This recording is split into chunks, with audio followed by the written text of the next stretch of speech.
right now in Southern Nevada, there are so many jobs available surrounding science, math, and technology. The only problem, research shows, many people just don't have the knowledge to get those jobs or land those jobs. But that can change if we start teaching our youth about STEM now to prepare them for their future. So joining me now, Chris Palladino with the Science and Technology Festival. You just told me the largest, not festival, it's kind of education festival. It's the largest educational event in the state, yeah, and it's 100% focused on STEM education. 9 days. 9 days, 35 events. Wow, all free unless you have to pay for parking. There's a few events that we had that there's a parking fee, but we work really hard to make everything in the festival free. The whole goal of the festival is to make science accessible and approachable. So we figured, if we can get some great partners and make everything free, it really hits that really well. Really cool. And I'm not going to make you name all 35 events, obviously, but if you could just highlight just some of the events happening in these 9 days. Sure. We start off next Friday with the CSN Science Fair.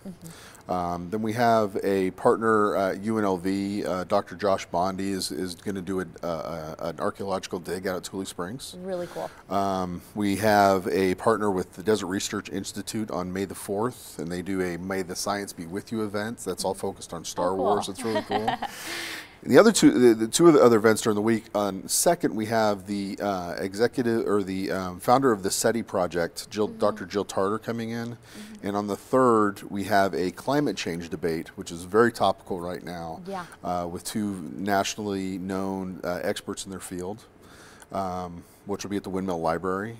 And then our expo is on the 6th, which is an all-day. There'll be 80 vendors there, and they're not vendors where they're selling anything. Every table has to have some sort of experiment or hands-on something for people to do. And our whole goal is to show that science is everywhere. So you'll see a very diverse array of people at that expo. Really cool.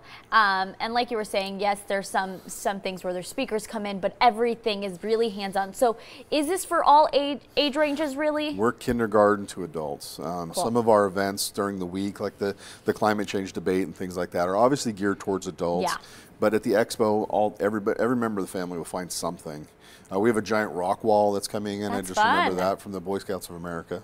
And I understand March for Science. How does this event really help out with that initiative locally? Well, we got contacted by them this week because this is the first year for March for Science, and it really is hand in glove with what we're doing. As you stated in the beginning, that the need for STEM education, especially in our state, is very, very drastic. We just read research that less than 2% of graduating seniors this year are going to take a STEM major, and I think it was 0.07 women graduating this year are going to take a STEM education. That's just not enough.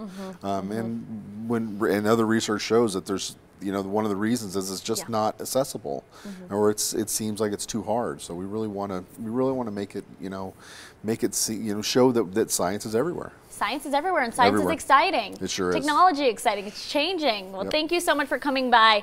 If you do want to head out to the 6th annual Las Vegas Science and Technology Festival, it runs from April 28th to May 6th. Across different locations across the valley, but for a full list of events, just visit their website, scifest.vegas. It'll have a full list of all the events. You can see descriptions of each of them. Thanks so much for coming by. Really exciting 9 days. Make sure you guys get out there. Of course, it's free. Stay with us.